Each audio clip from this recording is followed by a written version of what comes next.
Uniform convergence का ये 5th lecture है। इसमें हम लोग एमएन टेस्ट देखेंगे। MN test sequences of real valued functions defined on the same domain के कन्वर्जेंस को चेक करने के लिए होता है।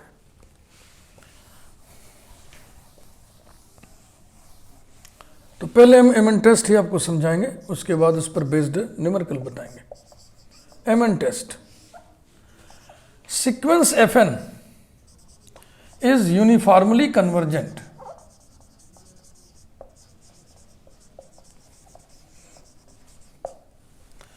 sequence fn is uniformly convergent to a function f on capital X if and only if limit n tends to infinity mn equal to 0. What is mn? It is given. It is defined where mn equals to supremum curly bracket mod fn of x minus f of x such that x belongs to domain x. And what is fx? And f of x equal to limit n tends to infinity fn of x for all x belonging to capital X. Proof. Proof देखिए, interesting proof है इसका, इसको इसीलिए हम पढ़ा रहे हैं आपको। Let sequence F N converge to F uniformly, then by definition for every epsilon greater than 0 there exists m belonging to capital N such that mod fn of x minus f of x is less than epsilon for all n greater than or equal to m and for all x belonging to capital X. तो for all दो बार न लिख करके इसी से काम चला देते हैं।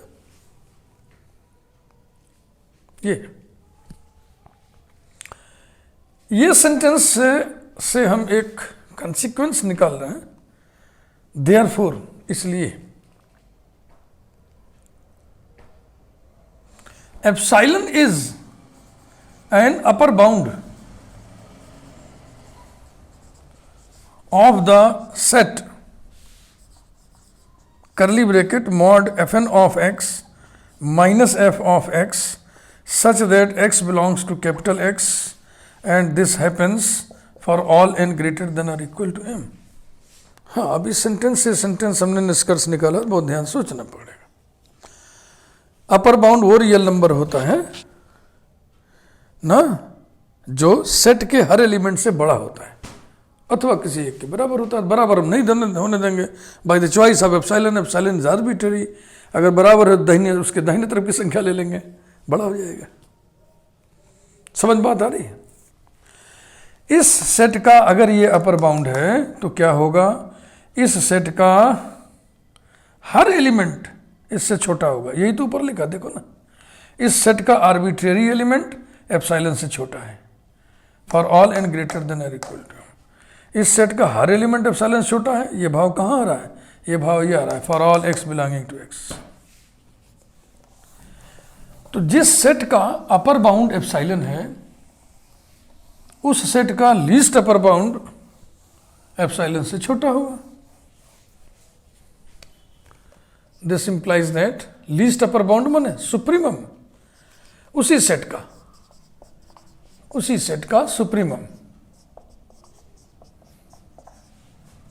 छोटा होगा ना अपर बाउंड से, क्योंकि सुप्रीमम क्या होता है? लीस्ट अपर बाउंड होता है, सबसे छोटा अपर बाउंड होता है। तो इस अपर बाउंड से छोटा होगा। और ये घटना घट रही किसके लिए? For all N greater than और equal to m. Implies that जो एम एन डिफाइन किया हुआ है वो यही है कि नहीं? बोलो, देख लो। implies that mn is less than epsilon for all n greater than or equal to m. Implies that mod mn is less than epsilon for all n greater than or equal to m since mn is non-negative. बात को समझते चलिए।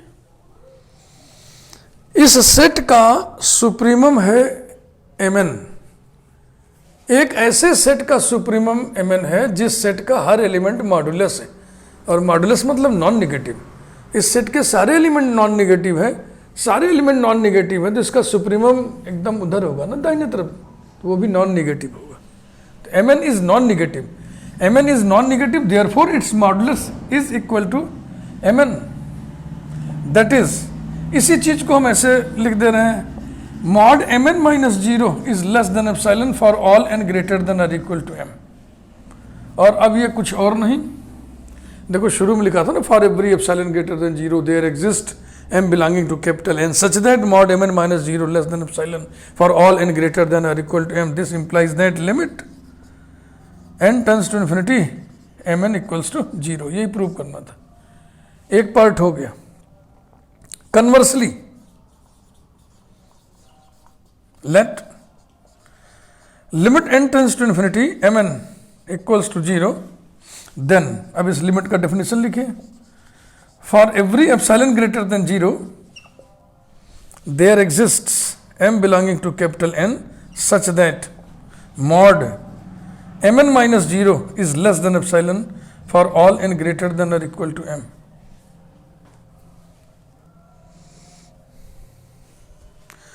mn minus 0 माने mn, और mn का mod mn के बराबर होगा, लॉजिक वही। mn एक ऐसे सेट का सुप्रीमम है जिस सेट का हर एलिमेंट नॉन निगेटिव है, तो mn भी बाई नेचर नॉन निगेटिव होगा। This implies that mod mn is less than epsilon for all n greater than और equal to m। This implies that mn is less than epsilon for all n greater than और equal to m, अर्थात that is mn क्या चीज है, mn define किया हुआ है supremum mod, supremum curly bracket mod fn of x minus f of x such that x belongs to capital X is less than epsilon for all n greater than और equal to m। यहां तक देखो अपने आप अपना करते चले जा रहे हैं, रास्ता दिखते चले जा रहा है। अब थोड़ा सोचिए, किसी सेट का सुप्रीमम ही अगर एप्सिलॉन से छोटा है, सुप्रीमम माने least upper bound, least upper bound है तो अपर बाउंड तो होगा ही भाई। तो किसी सेट का अपर बाउंड ही अगर एप्सिलॉन से छोटा है तो इसका मतलब उस सेट का हर एलिमेंट एप्सिलॉन से छोटा होगा। This implies that mod fn of x minus f of x is less than epsilon for all n greater than और इक्वल टू m। ये हर एलिमेंट छोटा होगा, अभी तो आपने सिर्फ आर्बिट्रेरी एलिमेंट लिखा है, तो हर एलिमेंट छोटा है, ये भाव इसमें कैसे आएगा जब यहाँ पे आप लिख दें, यहाँ पे आप लिख दें and for all x belonging to capital X। अब शुरू से देखिए क्या था, there exist for every epsilon greater than 0 there exist m belonging to capital N such that mod fn of x minus f of x less than epsilon for all n greater than और equal to m and for all x belonging to x। Therefore sequence fn converges to f uniformly on x। ये converse part था। अब इस पर हम numericals आपको बताएंगे।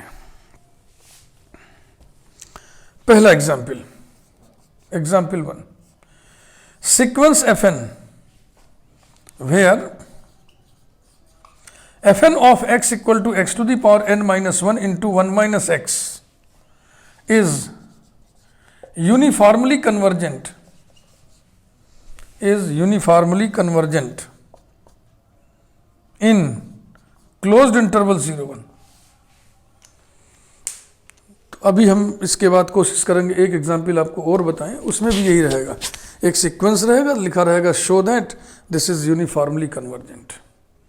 तो एक प्रकार के ये न्यूमेरिकल्स हैं, शो दैट फलाने सीक्वेंस इज यूनिफॉर्मली कन्वर्जेंट, तो ये एफर्मेशन है, सकारात्मकता है, इनको हम एफर्मेटिव एग्जाम्पल्स बोल रहे हैं, ठीक है ना।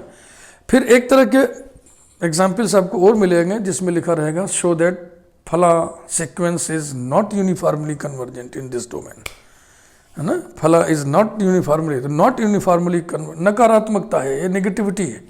तो एक को हम बोल दे रहे हैं एफर्मेटिव एग्जाम्पल्स, दूसरे टाइप को हम बोल देंगे नेगेटिव एग्जाम्पल्स। इसका यही भाव समझिएगा और कोई भाव नहीं। इसलिए हम इसको एग्जाम्पल्स को, प्रॉब्लम्स को दो हिस्सों में हम बांट रहे हैं नेचर के आधार पर, क्योंकि दोनों की जो टेक्निक्स हैं वो अलग हैं, समझ रहे हैं ना। एफर्मेटिव एग्जाम्पल्स को करने की टेक्निक अलग है, नेगेटिव एग्जाम्पल्स को करने की टेक्निक अलग है। तो फिलहाल इसको देखिए जल्दी जल्दी, थोड़ा हम कम लिख रहे हैं। नोट्स के लिए आप मुझको ज्वाइन करिए टेलीग्राम ऐप पर, join Yogendra Bahadur Singh on Telegram app, वहाँ पे सारे नोट्स आपको अवेलेबल मिलेंगे। फिलहाल फटाफट देखिए, when x equal to 0 and when x equal to 1, दोनों ही स्थितियों में x इक्वल टू 0 रखोगे तो भी ये 0 हो जाएगा, x इक्वल टू 1 रखोगे तब भी ये 0 हो जाएगा। fn of x equal to 0, ठीक भाई। f of x equal to limit n tends to infinity, या इसको निकालने की जरूरत ही नहीं है। fn of x equal to 0, और 0 को हम लिख दें क्या, o cap of x, means fn equal to o cap for n equal to 1, 2, 3 and so on.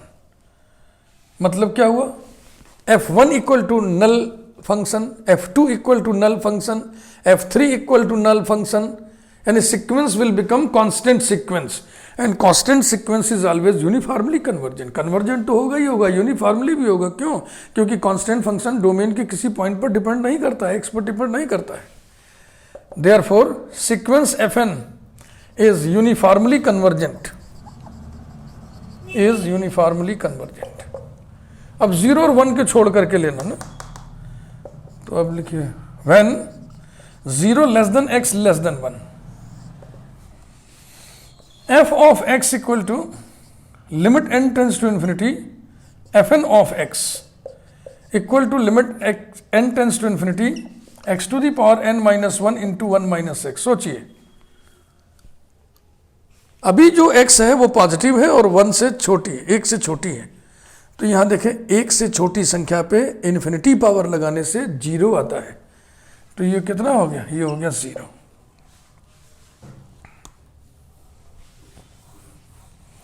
fx निकाल लिए। अब चलो हम लोग mn निकालें, और mn बाई डेफिनेशन क्या है, supremum curly bracket mod fn of x minus f of x such that x belongs to open interval 0, 1, ये open interval 0, 1 equals to supremum curly bracket mod fn of x to the power n minus 1 into 1 minus x, और fx क्या चीज़ है, 0, तो minus 0 क्या लिखना, ये हो गया। Such that x belongs to close open interval 0, 1 equal to supremum curly bracket. देखो मॉड के अंदर ना ये पॉजिटिव नंबर्स लिखे हुए हैं, x 1 से कम है, x 1 से कम है तो ये पॉजिटिव हो गया, और ये एक्सपोनेंशियल क्वांटिटी हमेशा पॉजिटिव होता है, तो मॉड हट जाएगा, x to the power n minus 1 into 1 minus x such that x belongs to 0, 1। जिस सेट के एलिमेंट्स ऐसे हैं उस सेट का सुप्रीमम क्या होगा, तो x की हम वैल्यूज रखते जाएंगे और इसकी वैल्यू निकलती आएगी।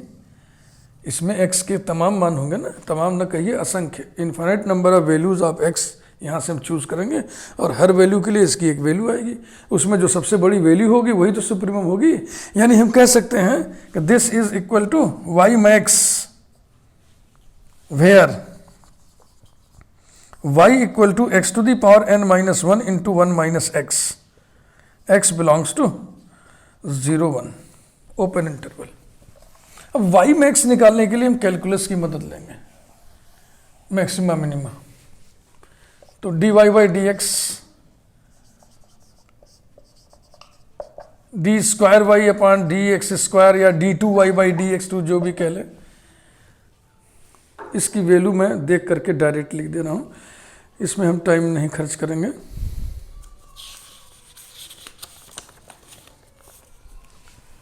x to the power n minus 2 n minus 1 minus N x, ये तो है first order derivative. Second order derivative निकालिएगा तो आएगा n minus 1 x to the power n minus 3 n minus 2 minus N x, ये आएगा। थोड़ा सा कम लिखते हुए ऐसी मौखिक समझा दे रहा है। मैक्सिमा या मिनिमा के लिए, दोनों ही के लिए फर्स्ट ऑर्डर डेरिवेटिव का 0 होना अनिवार्य है। तो D Y by D x equal to 0 करोगे तो क्या आएगा, देखो ये 0 नहीं है तो ये 0 होगा, और ये 0 है, इसका मतलब x कितना आएगा, x equal to n minus 1 upon n, 0 less than x less than 1 के लिए हम बातचीत कर रहे हैं, x is not equal to 0, this is not equal to 0। और इस वैल्यू के लिए सेकेंड ऑर्डर डेरिवेटिव की क्या स्थिति हो जाएगी, D square Y upon D X square equal to n minus one into n minus one upon n whole to the power n minus three और n minus two minus N X, देखो N X बराबर n minus one. और फट से ही पर decision लीजिए, बहुत calculate करने की जरूरत नहीं, exponential quantity positive, this is positive. यहाँ पे देखें आप n minus two minus n minus one करिएगा तो यहाँ माइनस वन आएगा, माने कि निगेटिव आ गया, less than 0। Therefore y has maximum for x equal to n minus 1 upon n। तो y की वैल्यू निकाल लीजिए, maximum value x equal to n minus one upon n के लिए y की जो वैल्यू आएगी वही y मैक्स होगा। 10 y max equal to y कितना था, yes x to the power n minus one 1 minus x की value x equal to n minus one upon n पर equal to n minus one upon n whole to the power n minus one और 1 minus this करिएगा तो आएगा 1 upon n। यही mn है ना, that is mn is this one. अब इसके हम लिमिट निकालेंगे, limit n tends to infinity mn equals to, ये देखिए setting, limit n tends to infinity mn माने n minus one upon n whole to the power n, power एक बढ़ा दिया, उसको बैलेंस करने के लिए नीचे भी लिख दिया, ठीक है भाई। और ये 1 अपॉन n ये यहाँ पे है a, equals to limit n tends to infinity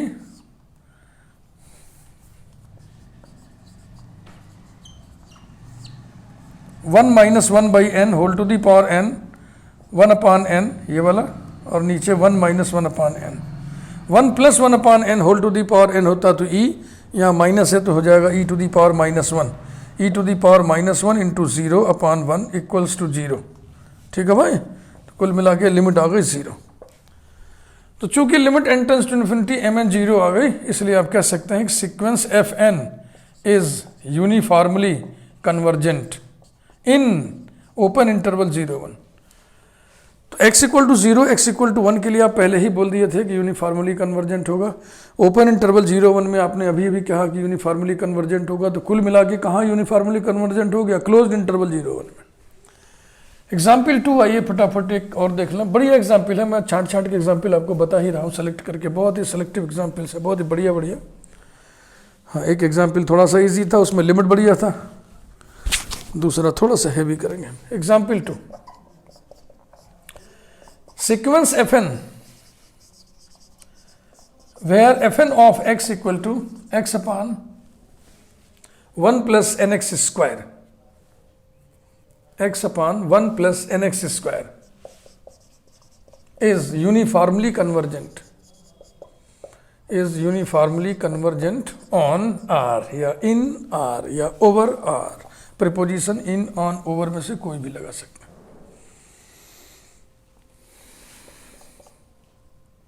ठीक है ना। f of x equal to limit n tends to infinity fn of x equal to limit, ऐसे डायरेक्ट देख लो, इसकी लिमिट निकालोगे तो कितना आएगा, 0 आएगा for all x belonging to R।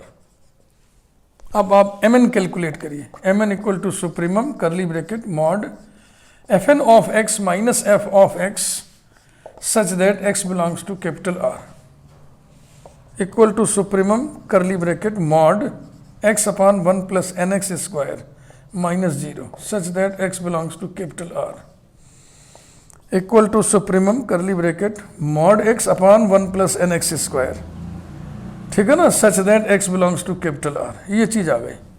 अब mn की वैल्यू हम दो अलग अलग स्थितियों में निकालेंगे, when x is equal to 0, when x is not equal to 0।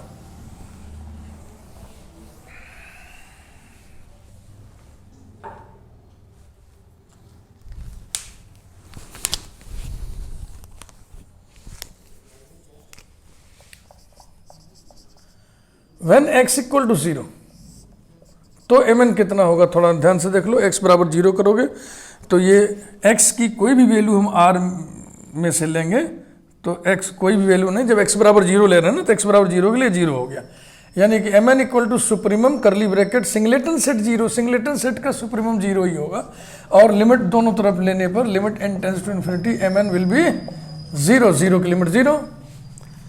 दूसरा केस हम ऐसे सेपरेट करेंगे, when x not equal to 0, तो mn बराबर कितना होगा, supremum curly bracket mod x upon 1 plus nx square such that x belongs to r न लिख के r नॉट लिख दीजिए, और कहिए कि r नॉट क्या चीज़ है, r में से हमने सिंगल पॉइंट हटा लिया, किसको हटा लिया, 0 को। सारे नॉन जीरो रियल नंबर्स का सेट होता है r नॉट लिखते हैं उसका।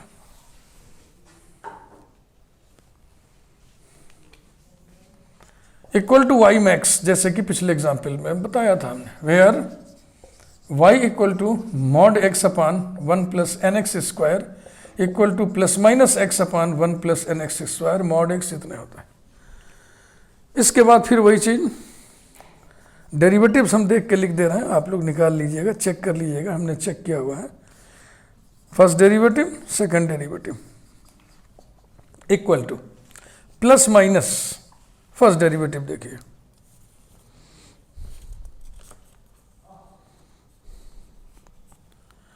One minus N x square upon 1 plus n x square whole square, और ये है plus minus minus 2 n x 3 minus N x square upon 1 plus n x square whole cube, जिसको हम यूं लिख सकते हैं माइनस 2 एन एक्स, ठीक है ना, minus 2 n x, minus 2 n लिखिए, और अब क्या बच गया, plus minus x, plus minus x की जगह हमने मॉड एक्स लिख दिया, और फिर into 3 minus N x square upon 1 plus n x square whole cube. अब मैक्सिमा मिनिमा फटाफट चेक करिए, मैक्सिमा या मिनिमा दोनों के लिए ही फर्स्ट ऑर्डर डेरिवेटिव 0 होना चाहिए। dy बाई डी एक्स को 0 करिएगा तो x square equal to 1 upon n आएगा, है ना, दिख रहा है कि नहीं, एक्स स्क्वायर यही 0 हो जाएगा ना, तो x square equal to 1 upon n. थोड़ा कम लिखते हुए dy by D x equal to 0 implies that x square equal to 1 upon n. This implies that x equal to plus minus 1 upon root n, that is mod x equal to 1 upon root n. For these values of x, d square y upon dx square कितना हो जाएगा, minus 2n into mod x की value 1 upon root n, 3 minus ये देखिए N x square कितना है 1, और 1 plus 1 whole cube equals to, ये 2 आ गया, 2 2 जा 4, माइनस 4 रूट n, ठीक है भाई।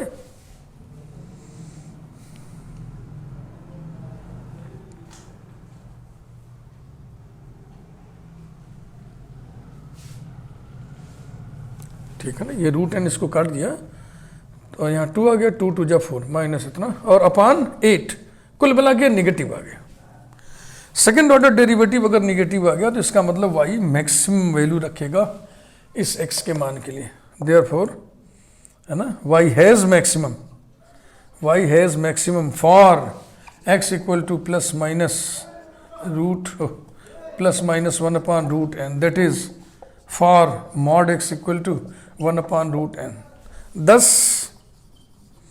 mn इक्वल टू सुप्रीमम, जाने दो उसको क्या लिखना, mn equal to y max लिखो सीधा सीधा, वाई मैक्स माने x की वैल्यू, y की वैल्यू कितनी थी, x upon 1 plus n x square ना, किस पर, y की वैल्यू x अपान नहीं था, मॉड x अपान रहा होगा, y जिसको माने थे अब y mod x upon, yes, और यहाँ पे लिखना है हमको क्या, mod x equal to 1 by root n, तो वैल्यू निकालिए, ये हो गया 1 बाई रूट n, नीचे हो गया 1 प्लस 1, तो वैल्यू कितना आ गया 1 upon 2 root n। mn test में mn की लिमिट ली जाती है, now limit n tends to infinity mn equal to limit n tends to infinity 1/2√n, ठीक है भाई, equals to 0। 10 by mn test, या लास्ट में लिख दो अगर इच्छा हो तो, hence by mn test sequence fn is uniformly convergent for x not equal to 0। तो x not equal to 0 के लिए यूनिफॉर्मली कन्वर्जेंट हमने mn टेस्ट से दिखा दिया, और x इक्वल टू 0 के लिए ऑब्वियसली यूनिफॉर्मली कन्वर्जेंट था। तो कुल मिला के क्या हो गया, कुल मिला के हो गया the given sequence is uniformly convergent on R। तो ये इतना काफ़ी है ना, वीडियो साइज़ बढ़ जाएगी अगर आगे हम और पढ़ाएंगे तो। नेक्स्ट वीडियो में आपको हम नेगेटिव एग्जांपल्स बताएंगे, उसमें ये दिखाना रहेगा कि शो दैट फलाने sequence is not uniformly convergent ना। तो बेल आइकन को आप प्रेस करिए, चैनल को सब्सक्राइब करिए। थैंक यू वेरी मच, फिर मिलेंगे हम अगली वीडियो में।